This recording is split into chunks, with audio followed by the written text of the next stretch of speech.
দেখো ত্রিকোণমিতির সূত্র যদি তুমি 10 মিনিট চর্চা করো, তাহলে 10 মিনিট চর্চা করার পরে তুমি দেখবে যে এই যে এসএসসি লেভেলে যে সূত্রগুলো রয়েছে সেই সূত্রগুলো তোমার আর কখনোই ভুলে যাবে না। আমি যে সিস্টেমে দেখাচ্ছি সেই সিস্টেমে তুমি মাত্র 10 মিনিট চর্চা করলে তুমি সারা জীবনে ত্রিকোণমিতির সূত্র ভুলে যাবে না, এসএসসি লেভেলে যেগুলো রয়েছে। দেখো শুধুমাত্র দেখো যে চর্চা করার সিস্টেম গুলো আসলে কি। দেখো যে sin = 1/cos, cos = 1/sin, cos = 1/sec, sec = 1/cos, tan = 1/cot, cot = 1/tan, আর tan = sin/cos, তাহলে cot = কি তার উল্টো অর্থাৎ cos/sin। এই কয়টা কিন্তু এমনিতে নরমালি কিন্তু মনে থাকে। এইখানে এসে এই তিনটা সূত্র কিন্তু মনে থাকে না, বিশেষ করে এই sin স্কয়ার cos স্কয়ার = 1 এটা মনে থাকে, কিন্তু এই যে sec tan আর cosec cot এই কয়টা কিন্তু মনে থাকে না। এবং এই দুটো যেহেতু মাইনাস আছে, এই মাইনাস থাকার কারণে এটা কিন্তু উল্টে গেলেও আমি sec আর tan বুঝতে পারছি, কিন্তু tan আর sec যদি বলি তখন কিন্তু আমার আর সেইটা কিন্তু সঠিক করে হয় না এবং সেটা কিন্তু ভুল হয়। প্রত্যেকের উপরে দেখো স্কয়ার আছে, এর প্রত্যেকের উপর কিন্তু স্কয়ার আছে। যেহেতু প্রত্যেকের উপর স্কয়ার আছে আর প্রত্যেকের এই পাশে কিন্তু 1, প্রত্যেকের উপর স্কয়ার আছে আর প্রত্যেকের এই পাশে 1, এই জন্য আমরা কি করব যে এইখানে এই শেষের দুটো কিন্তু মাইনাস, শুধু sin cos প্লাস আর শেষের দুটো মাইনাস। আমরা শুধুমাত্র কে কিভাবে আছে সেটা মনে রাখবো, এমন ভাবে মনে রাখবো যে এই যে sin cos sec tan cosec cot, sin cos sec tan cosec cot, sin cos sec tan cosec cot, sin cos sec tan cosec cot, sin cos sec tan cosec cot, sin cos sec tan cosec cot, just এইভাবে মনে রাখতে হবে। sin cos sec tan cosec cot অর্থাৎ তোমার যেটা লাগবে তখন কিন্তু সেইটা আগে আসবে।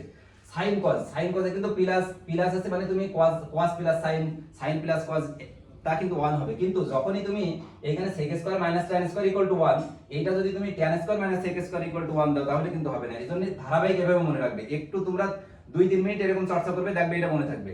sin cos sec tan cosec cot, sin cos sec tan cosec cot, sin cos sec tan cosec cot এরকম।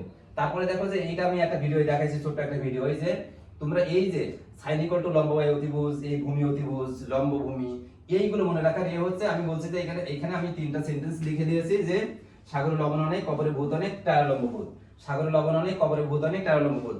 সেন্টেন্সগুলো কিন্তু অদ্ভুত, কিন্তু এই সেন্টেন্সগুলো মনে রাখলে তুমি এই মাত্র এই তিনটা সেন্টেন্স মনে রাখলে তোমার এই 6টা অনুপাত কিন্তু তুমি কখনোই উল্টো পাল্টা লিখবে না, সবগুলো কিন্তু সঠিক তখন কিন্তু তুমি লিখতে পারবে বা বলতে পারবে, সবসময় মনে থাকবে। দেখো যে সাগরে লবণ অনেক, তাহলে এই যে সাগরে এখানে হচ্ছে এই সাগর মানে সাইন, আর এই যে লবণ মানে হচ্ছে লম্ব, অনেক মানে অতিভুজ।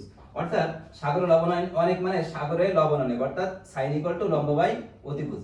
এখন তাহলে এই সাইনের উল্টো আরেকটা আছে, সেটা হচ্ছে কোসেক কি অতিভুজ বাই লম্ব। তারপরে কি কবরে ভূত অনেক, এই যে কবরে ভূত অনেক, কবরে মানে হচ্ছে cos আর ভূত মানে ভূমি আর অনেক মানে অতিভুজ। অর্থাৎ কবরে ভূত অনেক মানে যে cos = ভূমি বাই অতিভুজ। তাহলে cos এর উল্টো আরেকটা আছে, সেই উল্টোটা কি সেকটা হচ্ছে কি অতিভুজ বাই ভূমি। আরেকটা আছে দেখো যে ট্যারা লম্ব ভূত, এই ট্যারা লম্ব ভূত, অর্থাৎ tan = লম্ব বাই ভূমি, tan = লম্ব বাই ভূমি। তাহলে tan = লম্ব বাই ভূমি, আবার cot = কি ভূমি বাই লম্ব। এই আর তারপরে দেখো যে এইখানে যে মানগুলো, অনেক সময় কিন্তু এই মানগুলো মনে থাকে না, সেই মানগুলো দেখো যে মানগুলো মনে রাখার কিভাবে কৌশল আছে। এখানে আমাদের সাইন দেখো যে এখানে লিখছি যে একপাশে সাইন একপাশে cos কিন্তু লিখছি। এখন আমাদের যে মানগুলো জানা থাকে সেগুলো হচ্ছে 0, 30, 45, 60 এবং 90। তাহলে দেখো যে সাইনের 0 থেকে শুরু হয়ে গ্রাজুয়ালি কিন্তু পরপর বেড়েছে, বেড়ে 90 তে আসছে। আর cos এর মানগুলো 90 থেকে শুরু করে গ্রাজুয়ালি কিন্তু নেমে 0 তে আসছে। তাহলে সাইনের 0 তে যে মান cos এর 90 তে সেই মান, সাইনের 30 এ যে মান cos এর 60 এ সেই মান, সাইনের 45 এ যে মান cos এর 45 এ সেই মান, সাইনের 60 এ যে মান এর 30 এ সেই মান, সাইনের 90 তে যে মান cos এর 0 তে সেই মান। তাহলে আমি শুধুমাত্র মনে রাখবো যে সাইন 0 থেকে শুরু আর cos 90 থেকে শুরু। এবার আমার মনে রাখার বিষয়টা কি, মনে রাখার বিষয়টা হচ্ছে এই মাঝখানে যেটা আমরা লিখছি সেটা, যে আমি শুধুমাত্র এইটা মনে রাখবো, এই যে 0.5 1/√2 √3/2 1, 0.5 1/√2 √3/2 1, শুধুমাত্র এইভাবে মনে রাখবো 0.5 1/√2 √3/2 1, 0.5 1/√2 √3/2 1, 0.5 1/√2 √3/2 1। এইভাবে তুমি 5 মিনিট চর্চা করবে, দেখবে যে তোমার ওইটা মাথার ভিতরে গেঁথে গেছে। এইখানে যে আমরা যে এই দুটো শিখলে কিন্তু আর দুটো কিন্তু আমি পাচ্ছি, কারণ sin এর মান জানা থাকলে আমি কিন্তু cosec এর মান পাচ্ছি, আবার cos এর মান জানা থাকলে আমি sec এর মান পাচ্ছি। অর্থাৎ এইখান থেকে কিন্তু আমরা কি পাচ্ছি, এইখান থেকে কিন্তু আমরা 4টা পেয়ে যাচ্ছি। এই দুটো মুখস্থ রাখলে আমি 4টা পেয়ে যাচ্ছি, আর থাকে 2টা।